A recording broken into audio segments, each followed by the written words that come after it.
Welcome. Today, we're going to learn how to enable notifications for the groups you've joined on the Facebook app for PC, especially after the latest update change where a few settings are located. If you've been missing those important group updates or event posts, don't worry.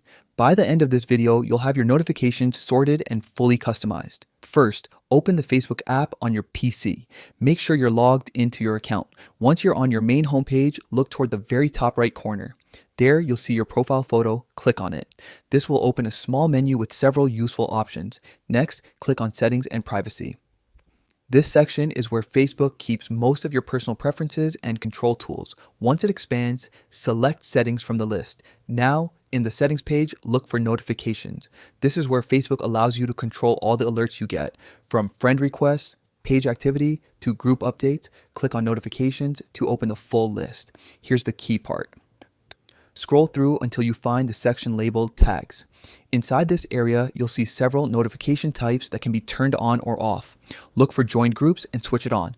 Enabling this option means you'll receive notifications whenever there's new activity in the groups you've joined, whether it's a post, tag, or discussion update. Once that's done, you can adjust how you want to receive these alerts, through push notifications, email, or on your profile. Customizing this helps you stay connected without feeling overwhelmed. And that's it. You've successfully enabled notifications for your joined groups on the Facebook app for PC. With this quick setup, you'll never miss another post or event from your favorite communities again. If you found this helpful, don't forget to keep exploring your settings to personalize your Facebook experience even more. Staying connected has never been this simple.